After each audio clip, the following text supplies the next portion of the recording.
You're listening to the 3-Point Conversion.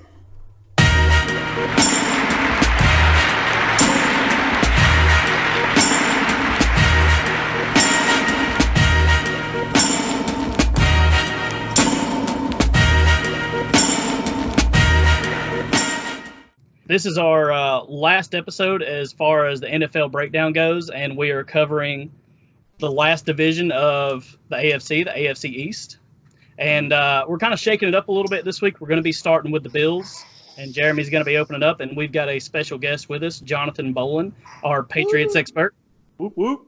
He'll be taking care of the Patriots with us, and he will be going second. So anyway, Jeremy, if you want to go ahead and jump in with the news. Here's what's happening around the league. Time for news. Yeah, so a couple things going around. One, a big free agency signing with Robbie Anderson going to the Panthers. I know he was probably the last top wide receiver free agent out there. He got signed by the Panthers, 2 years, $20 million. That's a pretty nice little tag for him.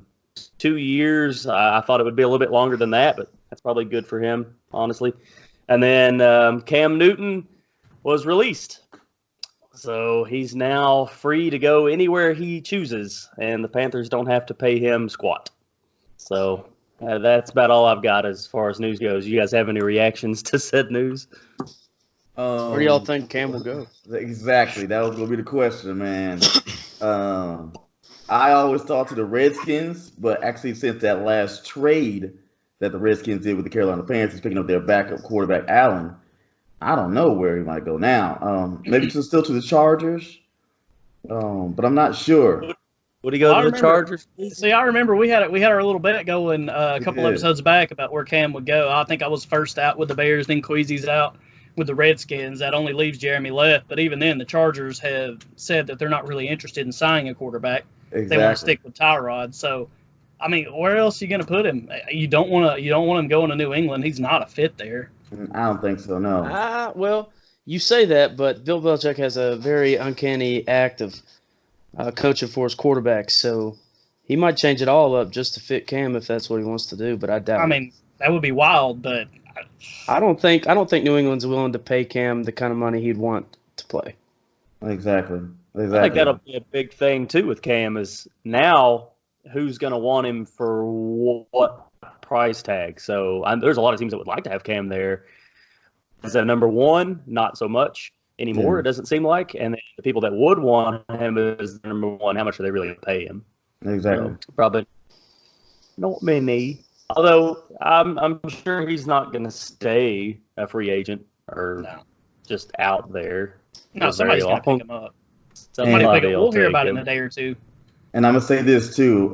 I think I could see Winston going to the Steelers. If not Winston, then it might be also Cam Newton going there, too. I'd like either one of them, honestly. Well, Cam kind of fits the Ben Roethlisberger tag, so I could see that. It'd be a good spot for either one. I mean, Roethlisberger's known to get hurt, injured a lot. You see how that worked out for the Saints having a high price backup. Kind of helped them catapult them and keep them in the playoff race as their top quarterback went down. So it could be a situation like that. Make sure you have an insured backup for them. I will say though, what's his name? Kyle Rudolph. He's the man. I've never seen anybody skilled enough to get bludgeoned with their own helmet. I like it. He's got everybody knows. This is my son Evan. Evan wants to weigh in a little bit and tell where he thinks Cam's gonna go. Yeah, bring him center. Bring him in a little bit, Jeremy. Shoot in, cuz. Where do you think he'll go? Speak loud. Wild guess, but I think he's gonna go to the Redskins. I don't know why. To the Redskins, Queasy. I like that kid. Hey, he heard it on the 3-point conversion. That's right.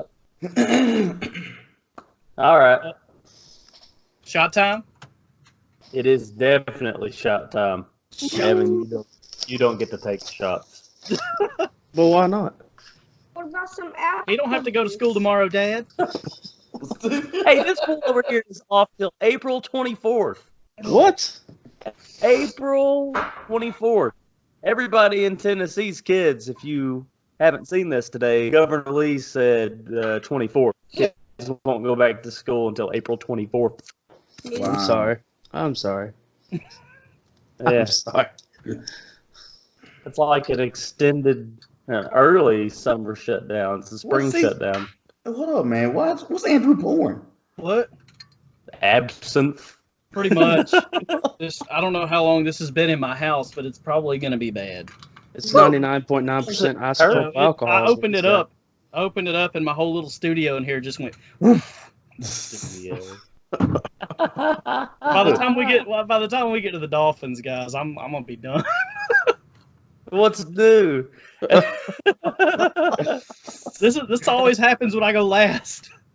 You ready, man? All right. What is that shot? You cheating us. What? Look at that. Look at that shot. Pull back up. Look at that. It's cheating. Oh, Yeah, that's all he cheating. had, man. Cheating. I've only got like 2 shots left in here. We're on right. quarantine, cuz. He's been quarantined. All right, everybody. Cue I'm the hitting the music. Go.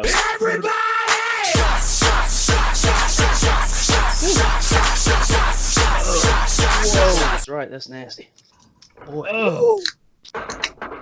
Okay, so just so y'all know, anybody that cares, I don't have Johnny Walker anymore. I'm drinking some Chattanooga whiskey, and whoo, son, Yeah. You're in my boat. that's some good stuff right there. We need to get out the house. Quarantine, I can't leave. Jeez. Make some moonshine in the backyard soon. Hey, man, I know a guy. Don't worry. I got you. Man. All right, so I'll go ahead and start taking some stuff over here. Like Andrew had said, we're going over the AFC East. That's the Patriots, Bills, Jets, Dolphins. I'll be covering the Bills. The Bills went 10-6 this past season. They did make the playoffs. They were actually a pretty decent team from the year before. They were pretty well balanced. They scored 314 points. Their defense only allowed 259. They are head coached by Sean McDermott. That was his 3rd year, so this going in will be his 4th year. He hasn't done a terrible job. Offensive coordinator is Brian Dable. Defensive coordinator is Leslie Frazier. So Sean McDermott, this guy, not to go too much into him, but he's 25-23 record, so it's not like he's a fantastic coach. He much went 500. And actually, if you add in his playoff record with his regular season record, he's 25-25. So it's about as even as you can get, 500. His first year with the Bills, they made it to the playoffs and went to the wild card and got put out by the Jaguars, if you can believe that. The next year, they had a really abysmal year. They went 6-10, missed the playoffs. And then this past season, they went 10-6, and they lost to the Texans. So he's 25-25, and I believe we were all together, if I'm not mistaken, when we watched that Texans-Bills wild card game. Ball. Yeah. Throw the ball, but are you an idiot?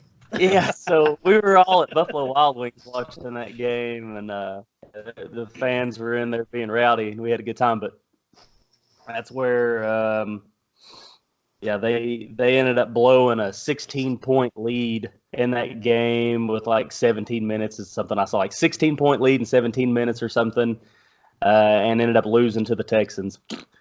As far as their issues go, I mean, as you could expect, their defense really fell apart in that playoff game. It really made the Texans look like they were just not going to be denied, which I guess they weren't since they came back and won that game. But they really faltered when they needed it most. If I recall correctly, when we were watching that game, you know, they were putting a lot of pressure on the quarterback, and he just seemed to be making those Herculean quarterback moves. Andrew loves that dude. Oh, yeah. I don't want to say. But yeah, so by 16 and ended up losing, or up by 16 and still lost that freaking game. And that's the next issue I have for them, is that it's really on Sean McDermott, is that he can't figure out how to win a playoff game. The knock for the Bills used to be, of course, they're infamous for making 4 straight Super Bowls and losing every single one of them. So in the 90s, they actually had one of the best franchises or dynasties that there has been. To make it to 4 straight is amazing, but nobody really remembers that because they lost them all. And now they, under McDermott, he's made it 2 out of 3 years to the playoffs and got bounced the first year, so they can't seem to get over that hump. They do have their quarterback of the future of the franchise, and Josh Allen. I honestly believe that. They're starting to make a lot of good piece moves, starting to get their team the way they want it, I think, to make it to where they are the best in the division. So a couple of the offseason moves that they've made, of course, the big one is they went and acquired Stefon Diggs from the Vikings. They traded off a first-round pick and a 5th-round and 6th-round pick from this year's draft, 2020 draft. So it's a first-round pick, 5th-round pick, 6th-round pick, and a 2021 4th, all for Stefon Diggs. Probably worth it because they didn't really have a very good wide receiver. Not really. They had John Brown, I think, was their best receiver. So if you've got a young quarterback in Josh Allen, he really needs that kind of help. They signed Quentin Jefferson, a defensive lineman from Seattle, 2 years, $13.5 million. So before I get into a lot more of these, is their defense was probably one of their best things about the team was their defense. But seeing as it kind of let them down there in the playoffs, that they wanted to shore up that defensive rush, especially on the line. So they made a couple of moves. Like I said, Quentin Jefferson. They signed Mario Addison as well on that defensive line. Got him for 3 years. They paid a butt ton of money for him, and $30.45 million for 3 years. They re-signed Jordan Poyer, which was a top 10 safety as far as fantasy goes. Defensive tackle Vernon Butler, they got him as well. A.J. Klein at linebacker, they signed him. Josh Norman, they signed that guy, that corner. I think we all know Josh Norman. They only signed him for 1 year. So you can see all these defensive moves that they actually have made to try to get that defense to where they want them to be. And what's they saying? Oh, yeah. So they lost probably one of their better defenders, though, in Shaq Lawson. So I think that's what you see them signing guys like Mario Addison to kind of plug that hole that they lost.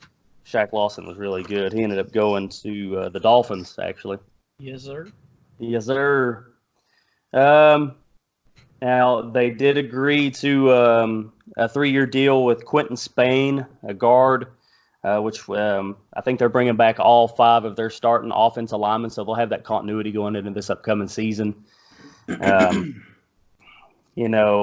Just speaking on them for a second on the offensive side of the ball, like I said, they had John Brown, which was like their best receiver.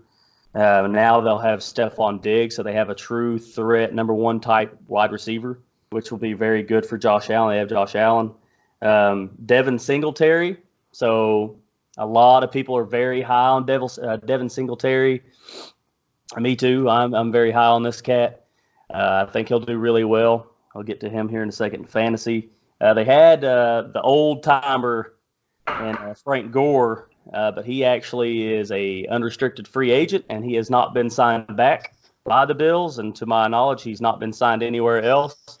So maybe they'll bring him back again, but even though he still did put up some pretty decent numbers for I think he's like 38, a 38-year-old running back. I don't think I think he can still play. He still wants to play. He's come out and said that he still wants to play somewhere. I think if the price tag was right, the Bills would probably bring him back. As far as the draft goes, of course, they traded away most of their picks, it seems like, for the 2020 draft. to get that nice wide receiver in Stefon Diggs, but they have a pick 54 in round 2. I believe they'll look for a running back there, and I think they'll have J.K. Dobbins available to them there. I do. I think they'll be able to get J.K. Dobbins out of Ohio State. Just to run through a couple of other picks. Pick 86, I think they'll go cornerback Bryce Hall. Pick 128, Alton Robinson, edge rusher out of Syracuse. And then pick 167, I think they'll take Lynn Bowden, wide receiver out of Kentucky. Not to run through all of them, but they do have 7 picks in the draft, and I think that's where they'll go: running back, cornerback, edge rusher, wide receiver. As far as fantasy goes, Josh Allen, I think with the addition of Stefon Diggs, he could be a top 15 quarterback. You just really don't know until he gets there and you see what kind of chemistry he can get going with him. But I've got him slated around 10 to 15, somewhere in there. He could break top 10 because of his legs. He's actually a lot more mobile than a lot of people think. Devin Singletary, I've got him as a top 10 running back. I think he's probably somewhere around the 7 to 8 guy. So I'd look for him there. As far as ADP, though, I wouldn't want to draft him that high. I would want to draft him a little. If you reach for him as a top 10 running back, you're probably reaching, in my opinion. Stefon Diggs, even though he is going to be used as a number 1 wide receiver, he's only finished as a top 10 receiver one time. I've got him as a safe top 20 option, somewhere probably around the 15 mark. John Brown, of course, he's not your greatest wide receiver. He's okay, somewhere to be 20 to 30. You probably use him as a flex guy when you need him. And then you switch to the defensive side of the ball. Tremaine Edmonds, he's a top 10 linebacker, very good. Jordan Poyer, like I said earlier, he's a safety, also a top 10 guy. And Matt Milano is a top 25 linebacker. So the Bills, that's what they're going to rely on a lot this year, is their defense to try to hold everything down. And while they get some chemistry going, and they're not going to throw up a ton of points on everybody, they're going to try to shut you down and then control the game with their run and attack, and then get just enough done in the passing game, probably 20 to 25 throws a game.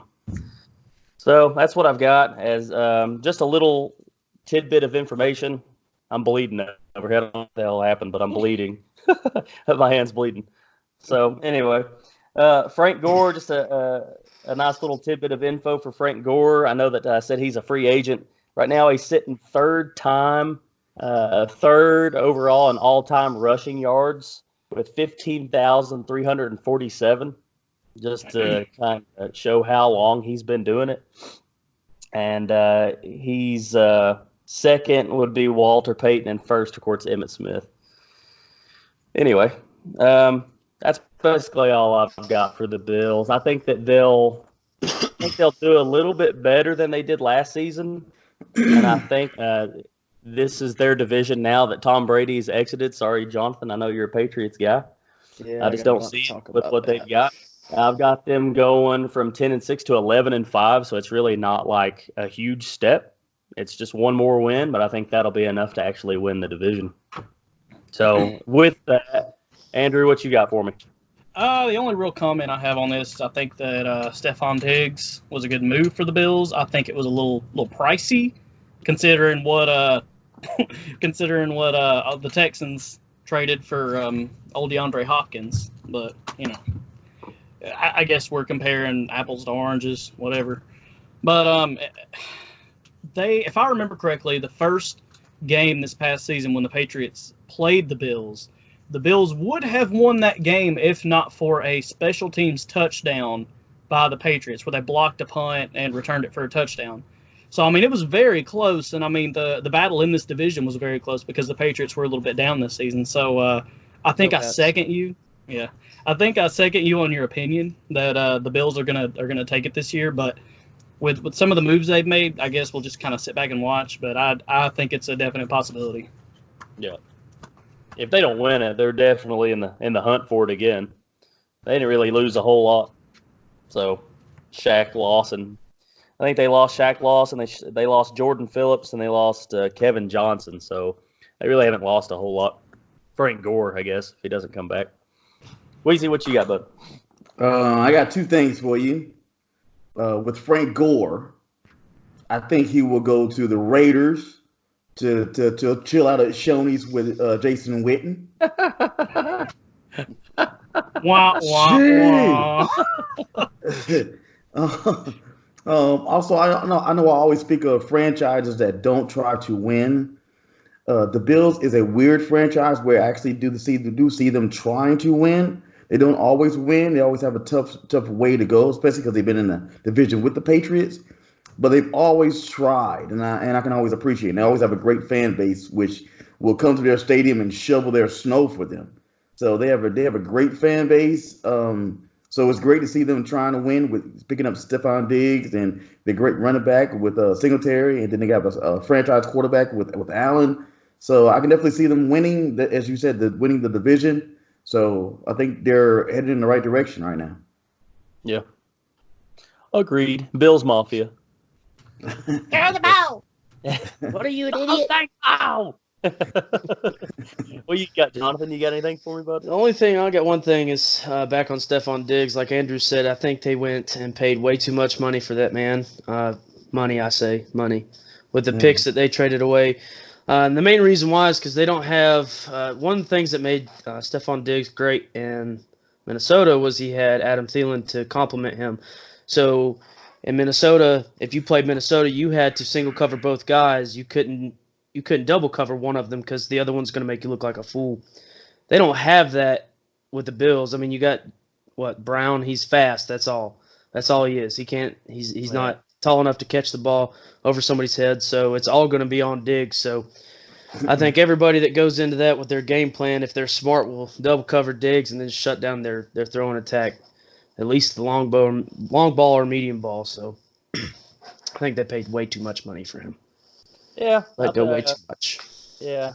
They definitely overpaid for him. And that just goes to show you how much that they are valuing having a number one value receiver Exactly. right now, because they could have easily just have spent all of that in moving up the board and getting a receiver, or anybody they wanted, because they didn't really have anybody else in the free agent market to go after to take that role. So they definitely paid a lot to get that guy. I think it's just because he was the best available at the time. Yeah. I think you saw everybody else already gone. I mean, Amari Cooper had already signed back out. I don't think we even had it. Who else was available? I don't think we really. Nobody in that top tier right there.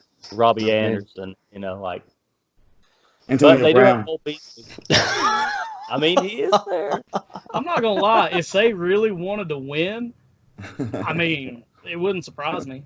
I don't know. If they did that, I would put them at a lock for the division. But I don't know. I'm still saying Antonio Brown to the Tampa Bay Buccaneers, but that's just me. I don't know, man. He does only want to Antonio catch Brown's passes a from cancer. Brady. That dude's a cancer, man. You see Yeah. teams rotting from the inside with Antonio Brown. Yeah, Yeah. You but can't one get year out with a there. Super Bowl for Tampa, that'd be worth the rot. Yeah. yeah, Take it. If they could make it. Oh man. it'd be interesting to see anyway. That's all I got, boys, for them Bills Mafia. So Jonathan, go ahead and take her away with them. All right. Well, first things first. Go Pats all the time. But this year, 2019, our record was 12-4. It's not bad if you don't look past Game 10. If you look past Game 10, it was terrible.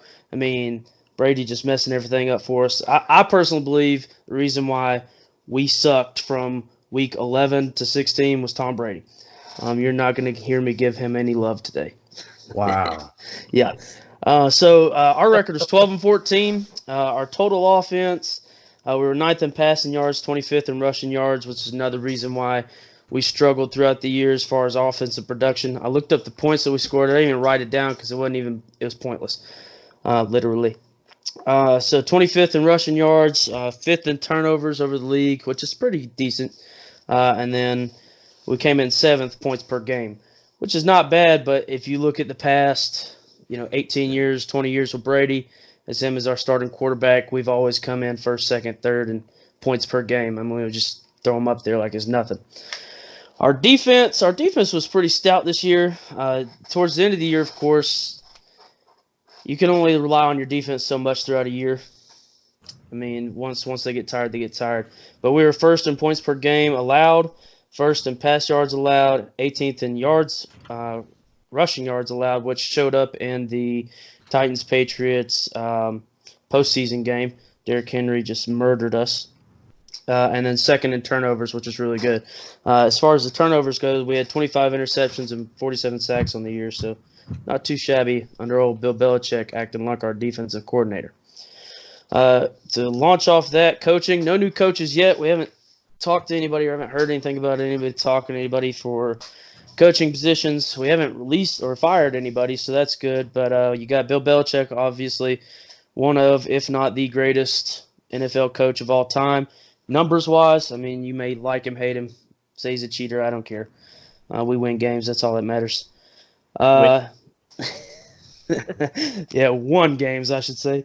But we still lack a defensive coordinator. We haven't signed a new or hired a new defensive coordinator yet to replace old Lions head coach. I'm drawing a blank on his name, but Matt Patricia. There it is. Pat Patricia, something like that. Patricia, that's his last name. And then, of course, McDaniels is still our offensive coordinator. Now, one thing I want to cover real quick before I get into who we've picked up or signed on free agency is how many we've lost.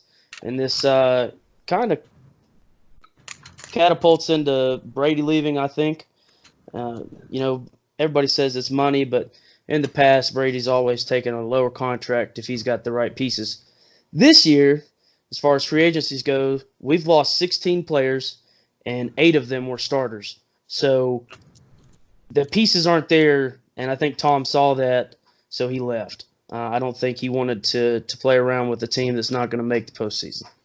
But some of those big names that left were Nate Ebner. He was a safety. He was in that third safety spot.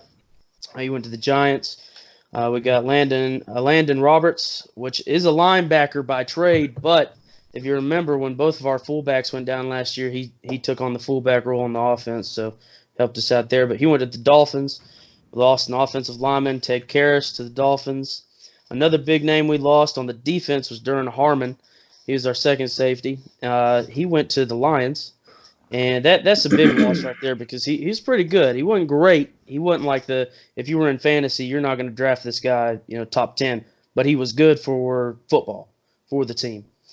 Then, of course, today Philip Dorsett signed with the Seahawks, which is wasn't even I'd say he's number 3 wide receiver for the Patriots when Tom was there, but he'll make a good stand over at the Seahawks, I think. And then, of course, Tom Brady went to the Buccaneers. We all know that. And then another couple things that surprised me when I looked this up is we lost Jamie Collins, our leading tackler, with 81 tackles to the Lions. And then Kyle Van Noy to the Dolphins, which was another good linebacker to have. I actually started him in maybe 4 or 5 games of fantasy last year, and he did pretty well for me. And, of course, Ben Watson retired finally. But with that being said, before I go over the what we've picked up, which isn't much as far as talent goes, but we do have 12 draft picks this year. We have 3 in the 3rd round and 4 in the 6th round. So, and if you remember, our 20-year franchise quarterback, old Tom Brady, got picked up in the 6th round, 199th pick. So you never know, we could find a diamond in the rough again. Probably not, but we could. Let's see here. As far as free agency pickups, one of the guys I really wanted to highlight was Adrian Phillips. He missed all of 2019 with a broken arm, but in 2018, he had 94 tackles, and he is a safety, by the way. 94 tackles, and that's pretty good for a safety. Mm-hmm. And he's a big special teams guy. He had 17 tackles on special teams as well. And just to give you a kind of a scope of his talent, when he played safety, he played for every throw to him. He had 44 attempts, 44 throws thrown to him. Okay, only 15 were complete. That's a 36.6 completion percentage when thrown at. It's pretty good. Pretty good. Yeah, it's pretty good. I mean, you only allow 15 throws out of 16 games from these elite quarterbacks that you're playing against. It's pretty good. But I project he replaces Darren Harmon. So, we also picked up a linebacker, Brandon Copeland. He's not very good. He was undrafted, went to the Titans, played on their practice squad for 2 years, and then got picked up by the Lions in, I believe, 2015. So not very good, but, depth is everything. We also picked up Dan Vitelli. He's a fullback. He may replace James Devlin. Devlin is our lead blocker, our fullback. He is amazing, an amazing fullback. If you actually look and pay attention to fullback game, this man is a 100% straight fullback. He's not a running back. He's not somebody that's going to speed down the field and score a touchdown for you, but he sure will put a hit on somebody if he's blocking for you. The reason why I say he may replace James Devlin is because last year went out with a neck injury, and they do not know yet if he's going to be able to return. That sucks. Yeah, it does. He's pretty good, too. Talk about receivers, and last year we had a crap show for receivers. I mean, the only good receiver, in my opinion, that we had, well, I'll say two, N'Keal Harry and then Julian Edelman, of course. But everybody else, in my opinion, is totally garbage. Shouldn't even be signed to an NFL roster, in my opinion. But that's my opinion. We went and got another one of those guys, Demarius Byrd. We got another one. Yeah. Woo! Garbage wide receivers all the way for New England. But just to give you a breakdown of how garbage this guy is, he had 32 receptions last year for 359 yards and 1 touchdown. One. Uno. If you don't speak English, uno. But then as far as quarterbacks go, we all know Tom Brady left, unfortunately. Tom was a good quarterback for a long time, but I feel like last year he let us down. Every game that I watched him play, he was not accurate. If he wasn't overthrowing a receiver, he was underthrowing a receiver or leading them too far or holding on to the ball too long, just getting hit too much at his age. Not good. Which may be an offensive line issue, but if you watch tape, offensive line, you're guaranteed 5 seconds, maybe. They held out for 5-6 seconds. I mean, you got time to throw the ball. But as far as quarterbacks go, the big name that everybody's talking about is Jarrett Stidham to replace Tom Brady right now. As far as who was behind him last year, I doubt it because it's a no-name quarterback. They're not going to let him play. So they signed Brian Hoyer. Brian Hoyer's been on the Patriots squad 3 times, including this time before. Give or take, Brian Hoyer's not going to win you a season. He may win you 3 or 4 games, but that's about it. So, and then as far as fantasy goes, the only notable fantasy players that are still on the Patriots squad after this free agency debacle we've had is Julian Edelman. He was the top 10 receiver last year. He finished the year with 256 total points and averaged 16 points per game. It's pretty good. I predict that his production is going to go down. So if I was you, if I was going to draft him, I maybe would wait until 6th, 7th, 8th round to draft Julian Edelman this year, just because he doesn't have Tom Brady to throw to him. Now it's his boy. So, and then you got James White, running back, 200 total points. He's top 20 running back. So what he finished last year with an average of 14 points per game. As far as finishing in the division, I think our record is going to be 8 for 8, if not worse, next year. I'm telling you guys, just by looking from the outside looking in at the organization right now, they are in a fire sale. Everything must go. Let's get everything new in here for as cheap as we can. That's why I'm saying, they're not going to be able to pay Cam what he wants to make if Cam was to talk to him, or even any other big name quarterback. They're not going to, like Phillip Rivers with the Colts today. They wouldn't talk to Phillip Rivers for the money he wants or even the time he wants to play there.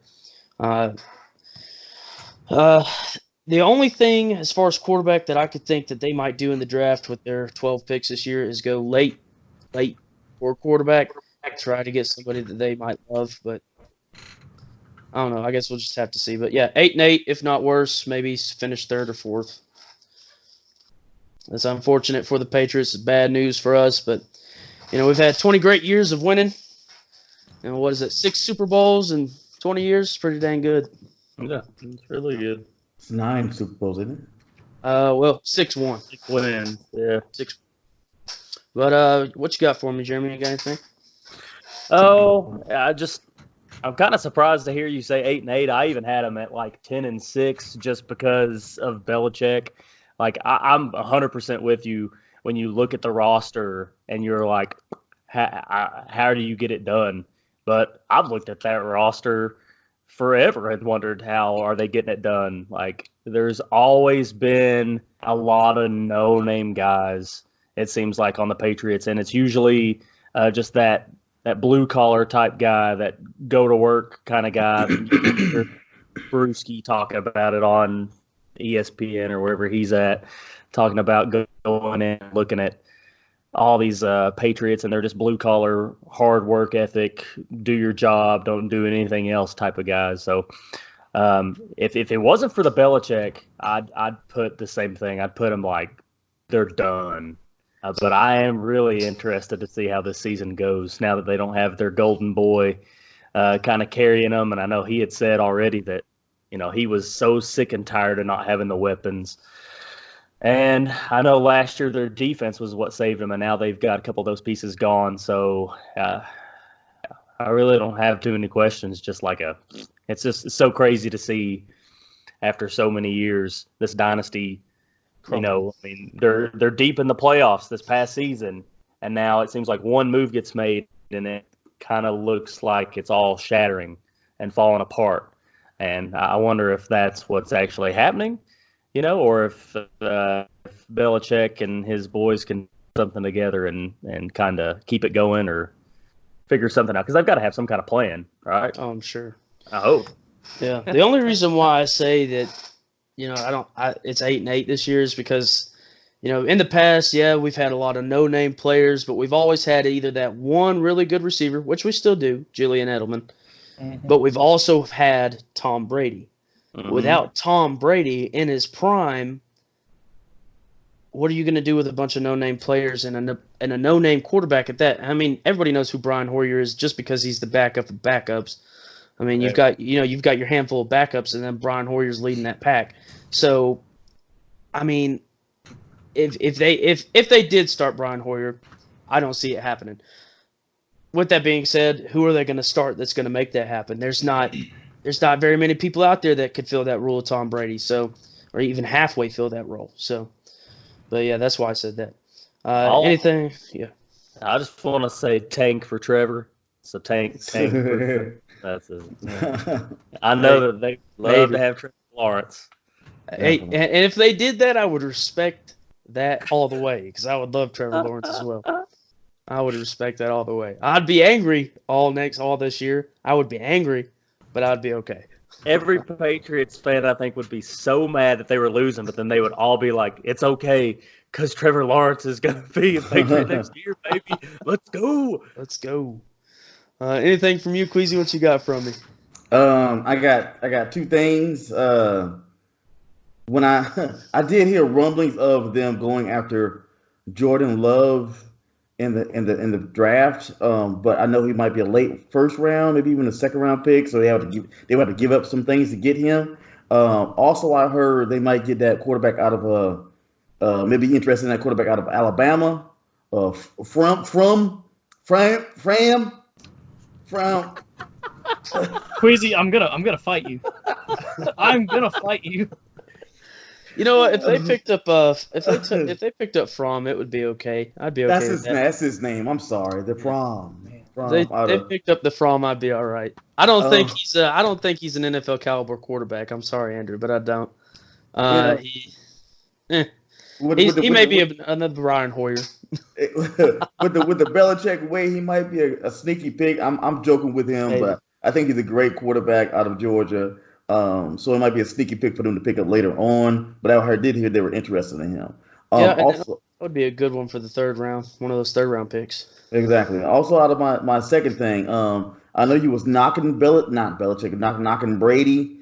Again, I'm not a Patriots fan. I'm not a Brady fan. But that one game when he had Antonio Brown, man, it just looks like after that game, everybody was like they was going to go undefeated because they were clicking so well just off that one game. So I don't want. What I'm getting at is maybe if he has the talent, he still has the talent, to get it out there to those right players, but he didn't have the talent of Antonio Brown out there for the rest of the season. But that one game, he looked awesome with Antonio Brown. Well, that to build off that, I think all of last year was confidence for him. You talk about Antonio Brown, and he's got Godwin to throw to now, and plus another strew of really good receivers there. Exactly. He may pull it back out of the bag. I'm just saying, based off last year, one game's one game. We did win that game too. Exactly. But one game's one game. Without the players to make him feel confident, I don't foresee him doing anything as far as with the Patriots go. Now with the Buccaneers, it's a whole other story. I wish him the best. I really do. I'm gonna watch a lot of their games next year just because, I do like Tom Brady, but he has, grind my gears past year and a half, 2 years. So, but we'll see. I hope him the best. I hope he gets to play to 45. I really do. What about you, Andrew? What you got? I just got a couple of things to throw on here. I definitely agree with Jeremy on the whole Belichick thing. I don't think they can drop to too many losses, really. I think your 8-8 might be a little bit low. But, man, let me tell you, they don't need Jordan Love, I don't think. I don't think they need Jake Fromm, as much as I like the guy. I think they've got their dude in Jarrett Stidham. They didn't draft him for no reason. And if you go back and look at some of his college tape, dude is a really good quarterback. Now, I'm going to say he has potential to be a quarterback a lot like Joe Burrow in the right offense. Joe Burrow was in the right offense. Jarrett Stidham was not. He was throwing to Auburn receivers. He had an Auburn running back. I mean, he just wasn't really set up like Joe Burrow was. I think he's got a lot of poise. He's a very tough quarterback. He can run when he needs to. He's dangerous with his legs. I say give the kid a shot. You may have a little bit of a down season. But I think he could grow well in this Patriot offense. And like Queasy said, Belichick has this ability to kind of groom quarterbacks, to kind of just get more out of players than you really would on any other franchise. So give me Stidham.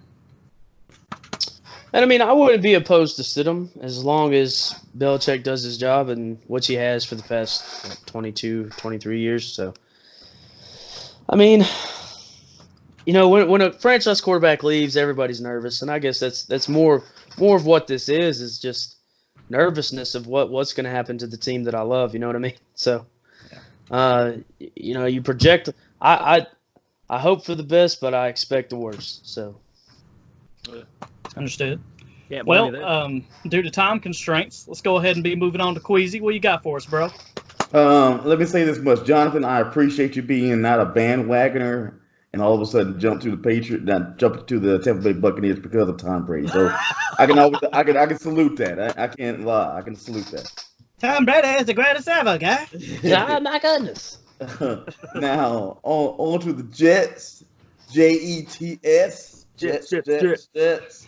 They went 7-9 last year.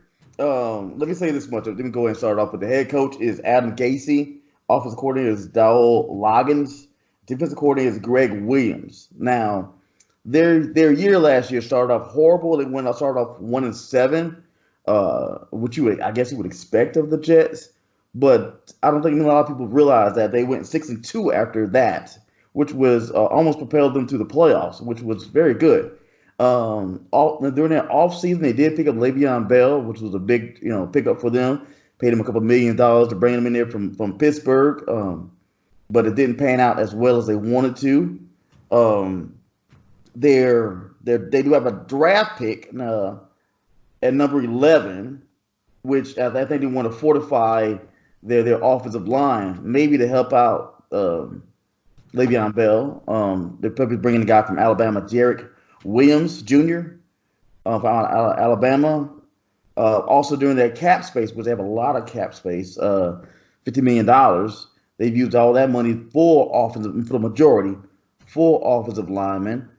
picked up like 4 or 5 offensive linemen, bringing them in there, getting to help. Hopefully help out that Le'Veon Bell situation because Denver panned out very well for them last year. Also, they picked up some defensive players. One of the bigger names is Brian Poole, which is cornerback out of there for them. And also, they may be in pursuit of Clowney, which would be a great pickup for them if they did pick up him up. With all that in the division, I think they might still end up being like 9-7. I think it's up to them or the Bills to win that division. Again, we may see how the Patriots pan out, but I think it's up to still the Bills and them to see who wins that division for them. Again, as I said, the Le'Veon Bell was the biggest acquisition during that offseason, but he only had 789 yards rushing with 3 touchdowns for that whole season. And with all the money they paid for him, all the hype, that's definitely not what you want out of him. And they have their franchise quarterback, of course, it's Sam Darnold. He only had 3,000 yards, 9 touchdowns, and 13 interceptions. So not a great year for him. But again, I see a lot of potential with the team. Not a lot of big free agency pickups, but they have it lined up for them to win some things. And again, I think as long as it lines up well, and with the Patriots going backwards, I think it is their year to try to make some moves and do some things. I don't have a lot on them. That's pretty much it. I think they're a team that's been pretty much consistent over the years of teetering and kind of waiting for the Patriots to fall out of position to try to make their move. So again, I guess we'll see how this turns out for them. You guys got anything for Andrew? You got anything for me, bro? I like the acquisition of Le'Veon Bell. I think they paid him a little too much. I don't think anybody else in the league was going to pay him as much as he wanted, but they went ahead and did it anyway. So, okay. I mean, good for you, Le'Veon. You got your money, but let's be honest. I watched a few Jets games last season. I know Sam Darnold was injured for, 4 or 5 games, and it seemed like every play they were just running the ball. Like, every defense knew what was coming. You know, you just take care of Le'Veon, and you can stop this offense. Yeah. And even when Sam Darnold came back, you still saw a lot of that. I'm pretty sure if you check, he probably had a lot of attempts, but not a whole lot of yards. And, I mean, I don't think you can put that all on him. As you alluded to earlier, their O-line is garbage, man. They're so bad, which probably has a lot to do with why Sam Darnold performed so poorly too. But honestly, I really don't like Darnold. I don't think they're going to move on from him anytime soon, though. I know they just lost Robbie Anderson. I don't know really what they have as far as receivers and offensive weapons there, but I'm not looking for much out of this team. That's for sure. I like Le'Veon, but I mean they can go run heavy if they want, but get this man an offensive line. That's definitely what they're going for, the offensive line. Again, they haven't tried to reconstruct their wide receivers just yet, which I do have a lot of wide receivers, the top wide receivers that are leaving. So I think they are going to go run heavy with the offensive lineman to pick up. Again, they picked up a good 3 or 4 off of free agency. So I think they are going to try to push Le'Veon Bell and get that money's worth out of him for right now, for next year. Jeremy, you got anything for me, bro? Yeah, that's scary, man, thinking about putting the ball that much into his hands. Just you saw his production kind of spiral down after his little off-season hiatus, and then not reaching that 1,000 yards. It's just not very good. I don't know. I don't have a whole lot of faith in him like I used to. Exactly. I know that the Jets, looking at their numbers over here, they had the worst offense in the division. You can imagine that. They scored 276 points. And then they had a pretty terrible defense with 359 points scored against them. My thing is if you were the Jets general manager, ownership, I mean, what would you do? Because, a lot of these really good teams, they don't just out of the blue become a good team. They're usually building their team up most of the time through the draft, sprinkling some free agencies. And it seems like a lot of these really bad franchises, they try to do it all at once, or they try to get these aging stars, to try to come and just miraculously make us good. And it doesn't usually happen. So, the really good ones always do it through the draft, and it's like multi-steps, multi-yeared things and plans and projects. And that's my thing for you, Quizzies. What do you think that they should do in the draft? Should they go more defense to plug that terrible defense they had going, or the offense, which was almost as equally bad? Actually, with the 11th pick, I would have probably tried to, especially since you picked up a lot of offensive tackles during the free agency. I will let that just stand, and during the draft to actually go after a wide receiver, and see if I can strike luck and pick up a nice wide receiver that's going to hopefully change the franchise. But again, it looks like they're trying to go after offensive tackle, but I personally will go after a wide receiver. Also, if I may mention, if I had that much free cap space, I would try to land somebody else big. Again, they wasted a lot of money with Le'Veon Bell, so maybe they're afraid of doing that. But I would have definitely tried to go after a wide receiver or something like that, just to bring in and help my help my quarterback out. Yeah, no doubt. And I'm looking at their wide receiver core right now, and it's not impressive. Exactly. With Robbie Anderson gone, Yes. I'll just read them off real quick, just for crap of it. Josh Bellamy, Braxton Berrios, Jehu Tason, Jamison Crowder, know him. Josh Dotson, know him. Quincy Enua, know him, but not great. Keon Hatcher, Josh Malone, Jeff Smith, Vincent Smith. Yeah, and I'm thinking Enua might be leaving, but Crowder might be their number one wide receiver. So again, that doesn't speak a lot for their wide receiver core. No doubt. I've seen some mock drafts have them taking wide receiver 1. Exactly. And it looks like they probably definitely need help there. Would you go? Who would you take? Would you take Jerry Jeudy, or would you take CeeDee Lamb? Assuming it'd be one of the two. Jerry Jeudy's is almost automatic, but I don't think you can go wrong with either way of those guys. Agreed. Hey, Johnathan, bro, you got anything for me, man? No, man.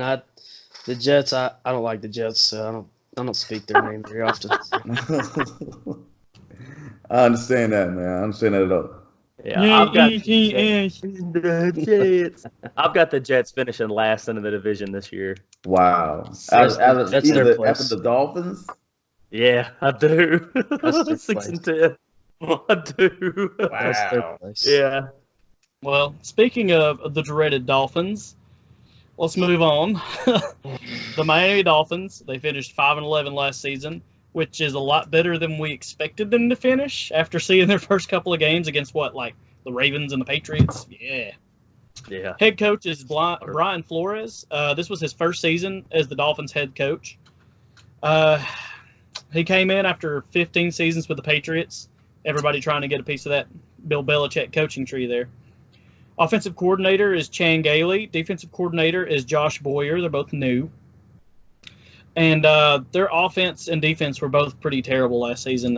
Points for, they were 25th with 306. Points against, they were 32nd with 494, which averages out to 30.9 points a game. That's terrible. Sheesh, pretty bad. Yeah. So speaking a little more on their offensive production last season, now listen, I'm about to go over a lot of stats, and most of them are probably meaningless because we're going to be looking at potentially a completely new team this next season. But I'm going to hit you with them anyway. They were 27th in total yards. They were 25th in turnovers. 7th in passing attempts, which tells you they were playing from behind a lot with all these other terrible stats. 27th in interceptions, 32nd in rushing attempts, and 32nd in rushing yards. Now, as far as their defense goes, they were just as bad. 30th in total yards allowed, 28th in turnovers, 31st in fumble recoveries. They only recovered 3 fumbles all season long. Wow. It's pretty bad. 30th in first downs allowed, 32nd in passing touchdowns. They allowed 39 passing touchdowns this season. A lot came in that Ravens and Patriots games. And 27th in rushing yards allowed. So they were just terrible all around. Now, this was a first-year head coach, so, you got to give him that first-year head coach leeway there. He got a new offensive and defensive coordinator in there. He's trying to make some changes, trying to move the franchise the way he wants to move it. So I can't really speak a whole lot on Brian Flores. He seems to be making some decent moves in free agency, and I guess we'll see what they do in the draft and maybe grade him a little more. But once again, these stats I'm going over are completely meaningless. We don't know who their quarterback's going to be starting next season, but Ryan Fitzpatrick, he had 20 touchdowns, 13 interceptions, 3,529 yards, 502 attempts, 311 completions, and he took 40 sacks. Threw that in there to speak a little bit about the offensive line. That's bad. As far as running backs go, I didn't know who to talk about. You got Kalen Ballage with 74 attempts, 135 yards, and 3 touchdowns. You said 74 attempts? 74 attempts. Now these are the guys that they have coming back.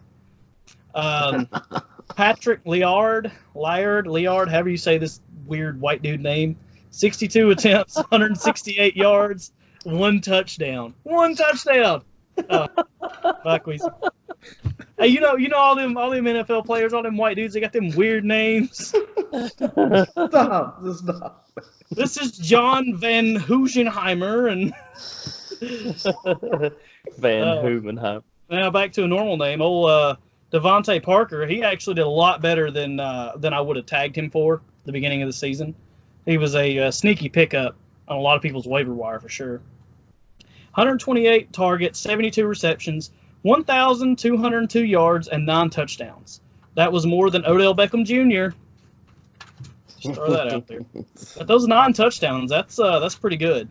But they were definitely just putting that ball up there, and he showed finally a little bit of potential. I believe he was drafted in 2015 or 2016 to Miami with high hopes. I think it was a very high first-round pick. And he just hasn't panned out until last season when kind of everybody else was out of his way and he finally got his chance to shine. I like him, though. He's all right. Free agency. Now, this is the latest news. They re-signed safety Adrian Colbert. They signed Cincinnati safety Clayton. See, here's another one. Clayton Fedelem. I didn't even say that.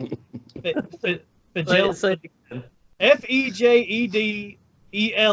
What is that? Fedelem. I don't know, dude.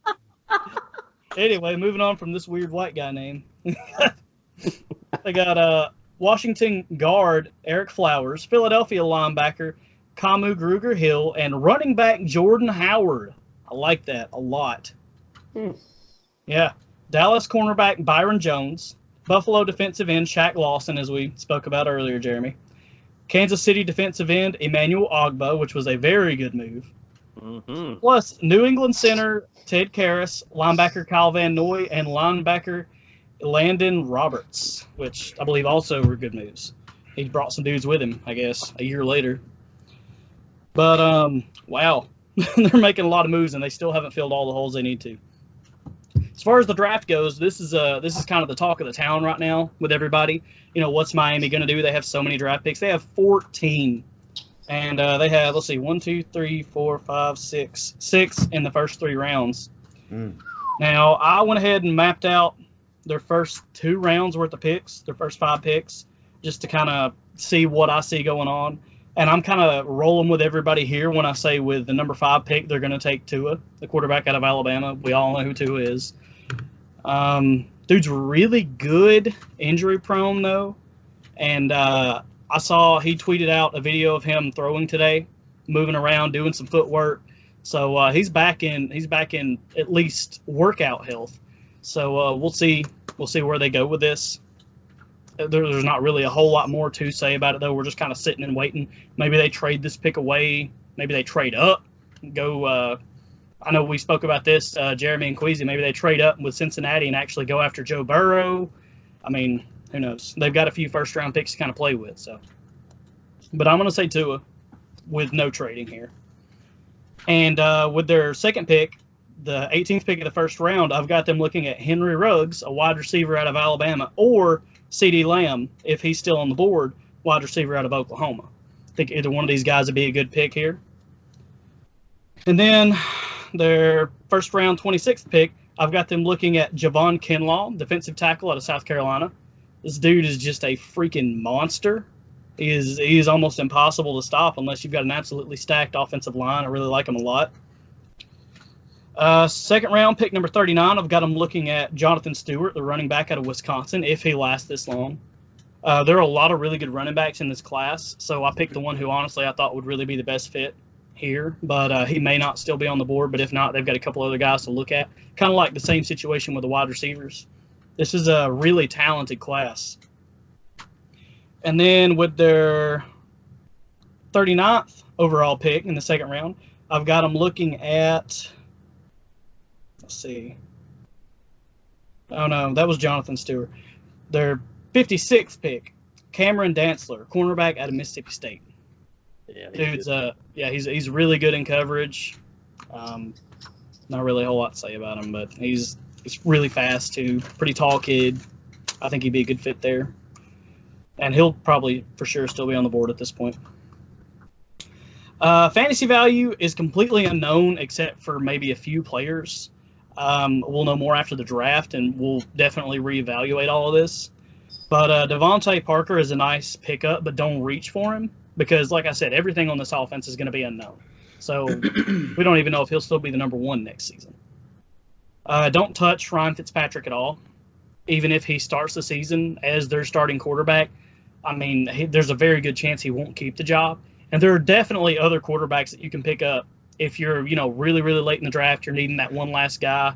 There's gonna be a Dwayne Haskins sitting there or something. I mean, come on. Wow. But there will definitely be other options on the board. Don't really pick up Dwayne Haskins. I was just kidding, guys. Kyle Van Noy, I think, will be a nice IDP pickup. Also, Ogba from Kansas City. I think he'll be a good pickup as well. But, we don't really know where this defense is going to be strong, how all these guys are going to mesh together. So these are just guys you kind of really need to look at, kind of watch. But 2020, I have them winning one more game than last season. They're going to go 6-10-0. And this is just simply because I have no idea what this team is going to look like. But they are going to be relatively young. Jonathan, you got anything? The only thing I have to say is just based off who they've picked up from the Patriots, their defense should inherently get better as far as the linebackers go. And if they play their cards right, maybe not take all 14 picks and maybe throw some picks around for something else, they could stack up to be, this is reaching, but number 2 in the East. I'm just saying it looks like right now they're making all the right moves to have a winning season. I agree, but it's just so It's hard the Dolphins. to see Exactly. what this team is going to look like by the time, preseason rolls around, assuming we're going to play a preseason this year. Yeah. But, it's just, I don't know. There are so many unknowns. This team's really hard to cover and actually give you any information on. Everything I'm giving you is outdated and old. It's last season stats. Like most of these players aren't even going to be starting this next year, or they went somewhere else, or they're being replaced, or they're retiring, or it's a big mess down there. But it seems like their head coach is bringing in a lot of talent that he knows and a lot of people that he's worked with before, and in hopes that he can stack up to have a better season than last season. But I'm still not looking for them to do very well. Right. Jeremy, what you got? Yeah, so when I look at the Dolphins, it gets me excited simply for the reason of that game that we all like to play when we're real bored or when we're just talking about stuff, which is if you could take one team and what moves would you have to make with them to get them to be a championship type team, or what franchise would you take, blah blah blah.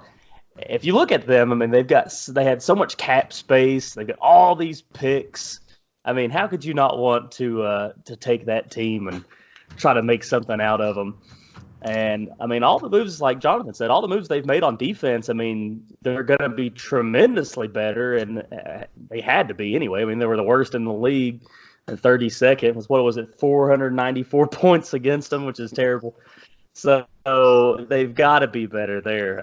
And you got to think that probably most of what they're going to do is bring in a lot of offensive guys in the draft. I do think they're going to take Tua. Then I think they'll go running back or receiver. maybe a tackle here or there, something in that regard. But I actually am, I said excited, but I think that they'll do a little bit better than what people think they will this season. Of course, even if they do get Tua, I don't think he's going to be ready to start day one anyway, so it will be Fitzmagic, and they'll still be pretty stinky. I still have them going 7-9, and I think most of that's going to be back end later in the season. I think Tua will end up coming in and winning them some games. So yeah, I still think the Dolphins are going to be pretty crappy this year, but the future may be bright. It about has to be with all the moves that they've made and all the draft picks. If it's still bad in a couple of seasons and you look back to this year at all the moves that were made and you're cussing the front office and you're wondering what they were doing, well, everybody's gone by that point. I'm sure everybody's fired and you're starting over again. So I hope that's not what happens. I like to see these older powers, these older teams that used to be really good that are now really crappy come back to some kind of relevance, and they're one of them. So that's all I got. No real question. That's a Tennessee fan for you. Let me rebound. Dolphins are the only franchise to have an undefeated season and win a Super Bowl. Well, let me rebound on you a little bit there. So let me take you back. 2017. I love talking about this. 2017 gridiron draft. Fantasy draft at Jeremy's house, and I'm looking on the board, and I think there are 3 picks left in the entire draft, and I see Deshaun Watson still sitting off to the side, and I say, ooh, I pick him up and I slap him on there, and Johnathan was laughing at me. He said, he won't start, and I was like, it's a late pick, it'll be okay. This dude won me the season. Could you imagine being the guy with like 3 or 4 rounds left in your draft, looking over and saying, man, Tua's still sitting there, I'm gonna take a flyer. Slapping him on there, he comes in last half of the season and just kills it. Man, if he plays anything like he actually played when he was healthy at Alabama, that dude is going to be a phenom. But honestly, I hate to say this. I know we've talked about it before, but I don't have a whole lot of faith in the guy in the NFL, especially with Miami. But it would be really cool. It would be cool. Queasy, what you got, bro? I guess to piggyback off of all of that, I won't say I'm not a big fan of Tua. I hope he does well, I really do. But I think with that injury, man, I just can't foresee it, him doing great. Of course, he's going to later on in the year, maybe. I know he can't start. But with that being said, why having a team like Miami going after like Winston, maybe even, to try to win some games? But again, I speak on those teams that don't try to win games, and I don't see Miami trying to win games. I mean, Fitzmagic is great to see when he has his interviews and comeback games and things like that. But no one looks at him as a starting franchise quarterback. No. So why not try to go after Winston? I heard Cam Newton might be out for still a while after his injury. So maybe not him, but still Winston would be something to toss in there who can definitely win you some games, I guess. You would think so, I guess, but I don't know. I mean, wouldn't that be wild though? Cam Newton to Miami? Wouldn't have to move very far. It sounds like a Miami thing to do.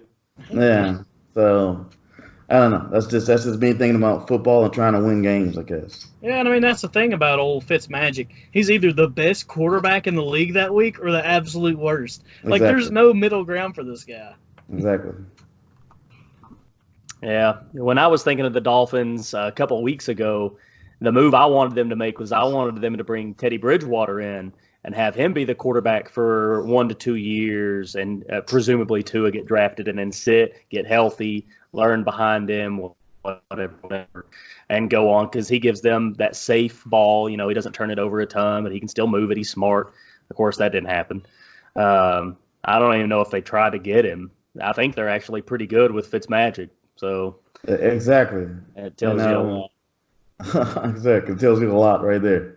I know a lot of their front office deal is real hectic. I think they're owned by like 3 or 4 people, 5 people, and like a couple of them are like famous type people. Yeah. Maybe one of the Williams sisters have part ownership in that. I think they have stake in it. Yes. But I wonder who has the final say in a lot of these football operation type moves? Who's actually signing the checks? I think about them with them and also even the Jaguars. I mean, the Jaguars, once we can, have fun with Minshew,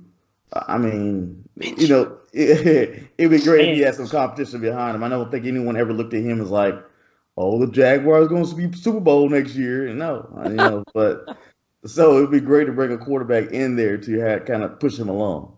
No doubt. But that's just me trying to be a GM, man.